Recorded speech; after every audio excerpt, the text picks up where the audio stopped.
For the purposes of historical analysis and discourse, the following essay builds upon archival research, widely accepted historical accounts, and relevant secondary literature. Introduction. The mid-20th century was a time of radical transformation, forged by decolonization, ideological struggles, and the emergence of superpower rivalries. In this era, as new nations emerged from the shadows of colonialism, world leaders sought an alternative path that would allow them to navigate an international arena dominated by the bipolar competition between the United States and the Soviet Union. The non-aligned movement was established to serve as a platform through which these nations could assert their independence in political, economic, and cultural spheres.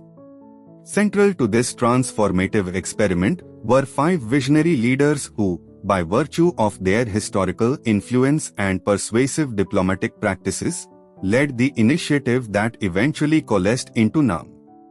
These men: Josip Broz Tito, Yugoslavia; Jawaharlal Nehru, India; Gamal Abdel Nasser, Egypt, later associated with the United Arab Republic; Queen Nkrumah, Ghana; and Sukarno, Indonesia, embodied a commitment to a multipolar international order, a vision to counteract the binary logic of the Cold War, and the aspiration to champion sovereign equality for all nations. This essay examines the background, context, and contributions of these leaders to the birth of NAM in formal academic language. Each section is dedicated to exploring one leader's unique role, after which an integrative analysis demonstrates how their collective efforts laid the groundwork for one of the largest and most diverse political groupings in post-colonial international relations. Historical and geopolitical context. The Cold War and bipolarity. In the aftermath of World War II, the global order quickly polarized with the emergence of 2 superpowers, the United States and the Soviet Union. This division placed newly independent nations at the crossroads of either aligning themselves with one of the major blocs or risking political and economic isolation. The Cold War rivalry was not only about military power but also encompassed ideological battles between capitalism and communism, often leaving smaller states vulnerable to external influence and coercion. During this turbulent period, the concept of non-alignment emerged as a strategy designed to preserve national sovereignty and maintain an independent foreign policy. Leaders of the emerging Third World recognized that alignment with either bloc could compromise their national interests. Instead, they sought to create a space that would facilitate cooperation and dialogue without partaking in the ideological strife of the superpowers. The legacy of decolonization.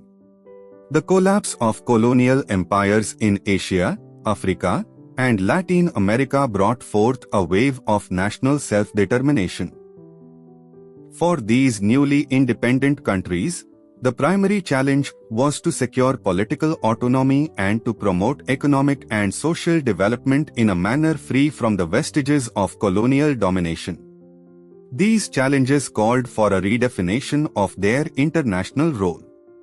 In this context, non-alignment provided an opportunity to craft a new foreign policy paradigm that emphasized mutual respect, peaceful coexistence, and equitable development.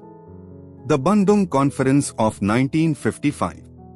The roots of NAM can be traced back to the Bandung Conference, held in 1955 in Indonesia. The Bandung Conference brought together representatives from 29 countries, most of which were newly independent Asian and African states.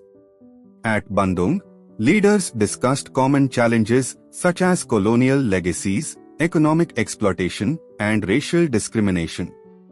The spirit of solidarity embodied in Bandung laid the foundational ideology that would later be systematized under NAM.